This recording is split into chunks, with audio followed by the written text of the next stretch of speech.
बहुत जन्म बिछड़े थे माधो, एह जन्म तुम्हारे लेखे, एह जन्म तुम्हारे लेखे। बहुत जन्म बिछड़े थे माधो, एह जन्म तुम्हारे लेखे, एह जन्म तुम्हारे लेखे। बहुत जन्म बिछुरे थे माधो, एह जन्म तुम्हारे लेखे, एह जन्म तुम्हारे लेखे। कहे रविदास आस लग जीवों, चिर भयो दर्शन देखे। बहुत जन्म बिछड़े थे माधो, एह जन्म तुम्हारे लेखे, एह जन्म तुम्हारे लेखे। नमस्कार मेरे प्यारे भाइयों, मेरे परमात्मा के प्यारे जीव हंसों। मैं परमपिता परमात्मा से यही अरदास करता हूं कि आप सब मेरे भाइयों का विवेक पहले से ज्यादा और ज्यादा से ज्यादा बढ़ता ही जाए, और ऐसी कोई दुविधा ना रहे जो आपके मन में 1% भी घर कर पाए। क्योंकि अगर किसी भी प्रकार की दुविधा आपके मन में है तो आप भक्ति कर ही नहीं सकते, क्योंकि भक्ति करने के लिए पूरा विश्वास चाहिए होता है। और पूरा विश्वास कैसे पैदा होता है? सत्य असत्य का निर्णय करने पर।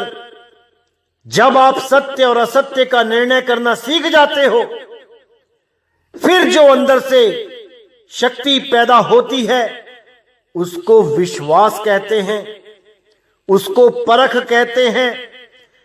जैसे आप मार्केट में कुछ खरीदने जाते हो, कोई सब्जी या फल, जब आप उसको अच्छी तरह परख लेते हो तो ऑटोमेटिकली अपने आप विश्वास बन जाता है कि यही सामान मैंने घर लेके जाना है। परखने के बाद कोई संदेह नहीं रह जाता कि ये सही है कि नहीं है। वो देख लिया है आपने, परख लिया है। अब केवल उस विश्वास पे टिकना है और सत भक्ति करनी है। क्योंकि मेरे भाइयों, 2020 बहुत प्राइम टाइम है। इस 2020 में ऐसे ऐसे लोग आपके सामने आएंगे जो आपको पूरा भ्रमित करने की कोशिश करेंगे, जो वाणियों को घुमा फिरा के गलत अर्थ करके आपको दोबारा से भ्रम जाल में डालने की कोशिश करेंगे। ऐसे बहुत से आएंगे अभी, लेकिन आपने विवेक के द्वारा उनका सामना करना है। हर चीज को समझते जाना है और उनको भी समझाना है। जो आपको भ्रमित करने आ रहे हैं उनको आप समझाओ, उनको सही रास्ता दिखाओ, तब बात बनेगी। ना कि खुद ही भ्रमित हो जाओ। अरे बहुत हो लिए, अब नहीं, अब नहीं, अब नहीं होना है। अब तो सच्चा रास्ता मिल गया है, अब इस पे टिक के चलना है। और मंजिल जब भी मिले मंजूर करना है। यह सोच के नहीं आना है कि मुझे 1 महीने में मिल जाए, मुझे 2 महीने में, 5 महीने में, 1 साल में मिल जाए, 2 साल में मिल जाए। अरे ये तो उसकी दया होती है, आपकी लगन होती है। एक गिटार सीखने कोई जब टीचर के पास जाता है और पूछता है कि महाराज मैं कब सीख लूंगा, तो वो कोई लिख के स्टैम्प पेपर पे साइन करके नहीं देता है। कि तुम्हें 3 महीने में मैं सिखा ही दूंगा। अरे ये तो तुम्हारी लगन है, ये तुम्हारा विश्वास है, ये तुम्हारा संस्कार है पूर्व जन्मों का कि तुम कितने समय में उसको प्राप्त कर पाते हो, इस जन्म में प्राप्त कर पाते हो भी कि नहीं, यह भी तुम्हारे पूर्व संस्कारों पर निर्भर करता है, उस मालिक की दया पर निर्भर करता है, तुम्हारी अरदास पर निर्भर करता है। क्या पता तुम नाम लेके सारा दिन दुनियावी चीजों की कामना करते हो, क्या पता तुम नाम लेके सारा दिन तुम्हारा मन भटकता रहता है इधर उधर। यह सब मैटर करता है भक्ति में मेरे भाइयों, सब मैटर करता है, क्योंकि यह सुरत शब्द योग है। आपकी सुरत ही नहीं टिक रही है, भटका रहे हो इसको, तो कैसे शब्द मिलेगा। शब्द का भेद मिल जाना अलग बात होती है और शब्द प्रकट हो जाना यह अलग बात होती है। इसीलिए परमात्मा पे भरोसा रख के सिमरन करते रहना चाहिए। जब पता चल ही गया कि दिल्ली से अंबाला की रोड ये सामने दिखाई दे रही है, तो जल्दी क्या और देरी क्या।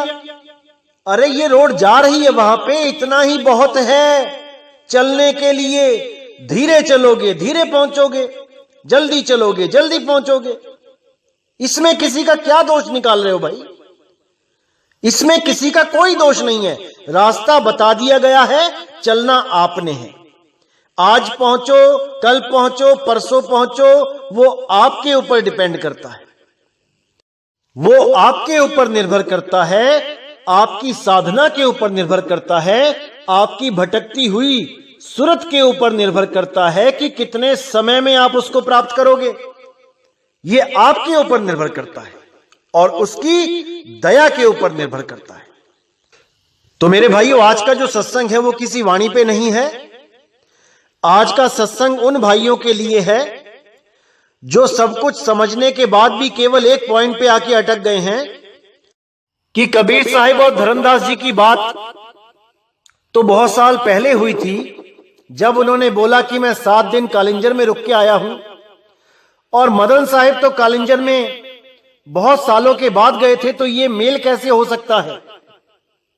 इस पॉइंट के ऊपर बहुत से लोग विचलित हो गए कि ऐसा कैसे हो सकता है। तो भाइयों, मैंने ये पहले ही बता दिया था, 137 नंबर आप सत्संग सुनेंगे, उसमें मैंने खुलासा किया था कि ऐसा कोड क्यों लगाया गया। ये वाणियों में कोड लगे होते हैं।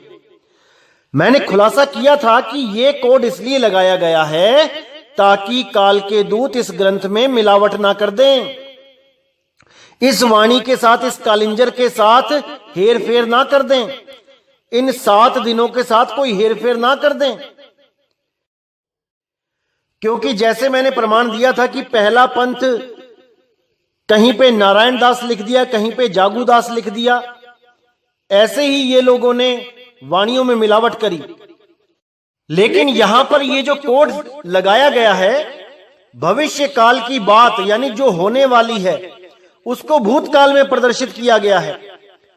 जो 7 दिन कई सालों के बाद आने थे, वो 7 दिन भूतकाल में लिखवा दिए गए कि हे धर्मदास लिखो कि आप 7 दिन कहां होके आए।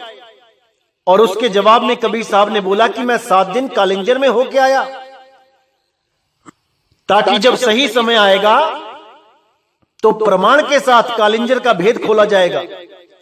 क्योंकि बहुत से काल के दूत कालिंजर के नाम से भ्रमित करेंगे लोगों को कि वो रामदूत मदन साहिब ही हैं जो कालिंजर में थे। इसीलिए मदन साहिब वाले कालिंजर वन को सही सिद्ध करने के लिए ये वाणी लिखी गई थी कोड में। भविष्य काल की बात भूतकाल में लिखवाई गई थी कि मैं होके आ रहा हूं, जबकि ये कोड लगा है कि मैं होऊंगा। 7 दिनों तक मैं वहां पे परीक्षा लूंगा। एक भगत बैठा होगा जंगल में और मैं 7 दिन तक उसकी परीक्षा लूंगा कि देखता हूं ये क्या करता है। लेकिन कुछ अज्ञानी जीवों ने अपने YouTube चैनल पे ये भ्रम डाल दिया लोगों के अंदर कि ये वाणी तो कब लिखी गई थी और मदन साहिब तो कब पैदा हुए थे, बहुत सालों का गैप है।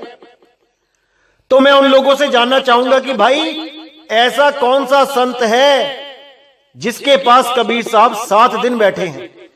उसका नाम बताओ, उसका प्रमाण बताओ, और 7 दिन क्यों बैठे हैं? क्या उन्होंने कोई पंथ चलाने का हुक्म दिया था उसको 7 दिनों में? अरे जब नामदान की बख्शिश देने आते हैं तो पल में आते पल में जाते। नामदान की बख्शिश करी, भेद बताया, चले गए। 7 दिन की क्या जरूरत थी वहां बैठने की? इसका जवाब आप उन लोगों से मांगो। क्या जरूरत थी 7 दिनों की? क्या 7 दिन लग गए उसको ज्ञान समझाने में? और अगर 7 दिन लग गए तो क्या ज्ञान समझाया, वो भी प्रमाण मांगो।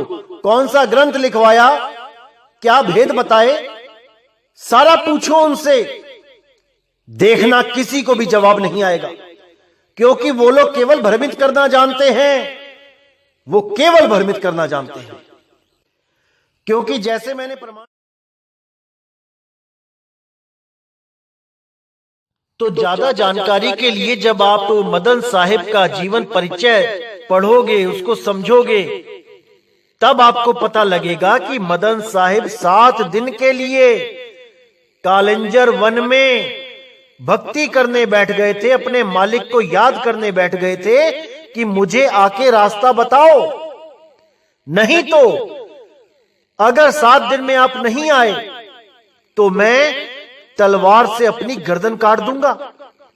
आज भी वो तलवार मदन साहिब की वहां पे कुटिया बनी है खरौना में, वहां पर आज भी वो तलवार पड़ी है। तो ये 7 दिन मदन साहिब के लिए ही लिखे गए थे। नहीं तो कोई और ऐसा संत नहीं है जो ये प्रमाण दे सके कि 7 दिन कबीर साहब जी उसके पास रहे। कोई वाणी, कोई ग्रंथ, ऐसा कोई प्रमाण नहीं हो सकता। तो जिन लोगों पे आप विश्वास कर रहे हो, जिन्होंने आपको भ्रमित कर दिया है, उनसे पूछो कि दिखाओ कौन सा ग्रंथ है जहां पे लिखा है कि 7 दिन कबीर साहब रहे उनके साथ। कौन से महात्मा के साथ रहे, क्या नाम है उनका, कौन सा पंथ चलाया उन्होंने, कितने शिष्य बनाए, क्या नाम दीक्षा दी, उनका इष्ट देव कौन है, कहां पे उनका आश्रम है, सब कुछ पूछो। देखो कैसे चुप हो जाते हैं, जुबान नहीं निकलेगी। केवल भ्रमित करना जानते हैं वो, इससे ज्यादा कुछ नहीं। तो मैं डिस्क्रिप्शन में लिंक भी दे रहा हूं जहां पे आप मदन साहिब के जीवन परिचय के बारे में आप सुन सकते हैं। यह वीडियो 15 जनवरी 2019 को डाली गई थी और मैंने जो कालिंजर पे सत्संग किया था वो 2020 में जनवरी में किया था। 1 साल पहले ये वीडियो डाली गई थी। आप इसको अच्छी तरह देखो और समझो कि वो 7 दिन क्या हैं, जिसका प्रमाण कबीर सागर में कालिंजर के नाम के साथ ही दिया है। देखिए उसको और अपने भरम खत्म कीजिए, क्योंकि जब तक भरम और संशय खत्म नहीं होंगे, जब तक भक्ति नहीं हो पाएगी। सारा ज्ञान समझने के बाद भी जीरो रह जाओगे अगर संशय नाम की चीज दिमाग में रही तो। सारे संशय निकाल दो, सारे भरम निकाल दो, एक मालिक पे विश्वास करके बैठ जाओ, फिर देखो क्या होता है। इसीलिए मैं बार बार कहता हूं कि मेरे भाइयों, अपना विवेक जगा लो, क्योंकि जब तक आपका विवेक नहीं जगेगा, जब तक आप दूसरों के अज्ञान पर ही भरोसा करते रहोगे। दूसरों के ऊपर भरोसा करने से कुछ नहीं मिलेगा, क्योंकि हर इंसान की सोचने समझने की क्षमता अलग अलग होती है। कोई उसी चीज को कुछ अलग ढंग से सोचता है, कोई उसी चीज को अलग तरीके से सोचता है, अलग दृष्टिकोण से देखता है। इसलिए आपको केवल अपने ऊपर विश्वास होना चाहिए। आप निरीक्षण परीक्षण करो हर चीज का, तब आप समझ पाओगे कि खेल चल क्या रहा है। अगर आप दूसरों के ऊपर आधारित हो जाते हो तो आपके विवेक का क्या फायदा। आपको परमात्मा ने विवेक क्यों दिया? आपको इसीलिए विवेक दिया है कि आप अपने विवेक का इस्तेमाल करो। बाल की खाल निकालना सीख लो, नहीं तो कोई भी काल का दूत आके आपको भ्रमित करके चला जाएगा और आप विवेकी ना होने के कारण इसी जन्म मरण में उलझे रह जाओगे। उसका कुछ नहीं जाएगा जो आपको भ्रम का बीज डाल के चला गया आपके दिमाग में, उसका कुछ नहीं जाएगा। वो तो जहां जा रहा है वहां चला ही जाएगा। लेकिन आप इतना ज्ञान समझने के बाद भी अगर केवल एक पॉइंट पे रुक जाते हो तो सच में आप नहीं समझ पा रहे हो कि कितना बड़ा नुकसान करने जा रहे हो आप अपना, बहुत बड़ा नुकसान, जिसकी भरपाई आपको जन्मों जन्म तक चुकानी पड़ेगी। इसीलिए मैं कह रहा हूं पूरा विवेक लगा दो, हर चीज को समझ जाओ। इतनी वाणियां प्रमाणित कर दी हैं कि अब कुछ बचा ही नहीं है। अगर अभी भी नहीं समझ पाओगे तो कभी नहीं समझ पाओगे। परमात्मा ने बहुत बड़ा मौका दिया है आप सब भाइयों को। ये सत्य उजागर जो हो चुका है, ये बहुत बड़े भाग हैं आपके जो आप इस सत्य को सुन रहे हो। नहीं तो युगों युगों से अज्ञान को ही सत्य मान के बैठे थे। इतने नाम जपे होंगे आपने सतयुग में, द्वापर में, त्रेता में, क्यों बैठे हो यहां पे फिर आप? इसका मतलब जो भी नाम जपे हैं वो असत्य थे, सतनाम नहीं था। पता नहीं कितने युग ओम का जाप करते रहे, कितने युग सोहंग का जाप करते रहे, कितने युग ओम सोहंग जपते रहे, कितने युग ज्योति निरंजन ओंकार आरंकार सोहंग सतनाम जपते रहे, सतपुरुष अकाल मूर्त शब्द रूपी राम जपते रहे, ओम तत्सत करते रहे, हरे कृष्णा हरे राम करते रहे। लेकिन आज भी यहीं बैठे हैं। इसका मतलब उन नामों से हमें कोई लाभ नहीं हुआ। यहीं के यहीं बैठे हैं आज भी। तो इसलिए मेरे भाइयों, अगर इस बार निकलना है तो अच्छी तरह इस ज्ञान को समझ लो, नहीं तो जहां पे आप हो वहीं रहो। किसी को कोई फर्क नहीं पड़ता। फर्क तो आपको पड़ेगा जब अंत समय आएगा, तब समझ में आएगा कि क्या करना था और क्या करते रहे। तो इसीलिए मैं कहता हूं समय मत गवाओ, अभी पूरा विवेक लगा दो, हर चीज को अच्छी तरह समझ लो। आपका कोई मैं दुश्मन नहीं हूं, आपकी भलाई ही चाहता हूं। इसीलिए आपको मैं पूर्ण विवेकी बनाना चाहता हूं और कुछ नहीं। तो ये जो सत्संग मैं आज कर रहा हूं, ये केवल उन लोगों के लिए है जो लोग इन तारीखों में उलझे पड़े थे कि कबीर साहब और धर्मदास जी की बात तो कब हुई थी और मदन साहिब कब पैदा हुए, इतना बड़ा गैप है बीच में। तो ये कोड लगे होते हैं मेरे भाइयों, ये कोड आप लोगों के लिए ही लगाए गए हैं। क्योंकि अगर ये कोड ना लगे हो तो काल के दूत अर्थ का अनर्थ कर देंगे। लेकिन आपको हर चीज सही समय पे पहुंचे, इसलिए इनमें कोड लगाए जाते हैं और सही समय आने पर ही कोड खोले जाते हैं। तो अब समय आ चुका है, हर कोड खोल दिया जाएगा। लेकिन आप उन चीजों को समझने की कोशिश करो, क्योंकि कोड आप लोगों के लिए खोले जा रहे हैं, अपने लिए नहीं खोल रहा हूं मैं। मुझे तो पता है क्या चीज चाहिए थी और क्या मिली है। ये आपकी भलाई के लिए खोले जा रहे हैं। तो पूरा विचार करना है मेरे भाइयों, बिल्कुल भ्रमित नहीं होना है और सत्संग को अच्छी तरह सुनना है, समझना है।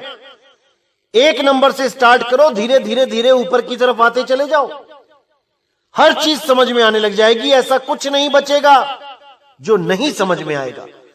लेकिन विवेक को जगा के रखो, तब समझ में आएगा। तो इसी के साथ आज का सत्संग समाप्त करता हूं और बहुत जल्दी अगला सत्संग भी आएगा, जिससे आपके सारे अज्ञान के जितने पर्दे हैं ये सब खुल जाएंगे। ज्ञान कपाट एकदम ऐसा खुलेगा कि फिर कोई काल का दूत आपको भ्रमित नहीं कर पाएगा। इसी के साथ मुझे विदा कीजिए मेरे भाइयों। जय गुरु बंदी छोड़ वैराग साहिब, साधु शरण साहिब। जय गुरु बंदी छोड़ बाबा मदन साहिब, बाबा नानक साहिब, रविदास जी महाराज, धर्मदास जी महाराज, पलटू जी महाराज, भीखा जी महाराज, मेरे सभी संत। जय जय सतगुरु बंदी छोड़ सतगुरु सत्य कबीर साहिब की सदा ही जय हो, सदा ही जय हो मेरे मालिक की साहिब बंदगी सतनाम।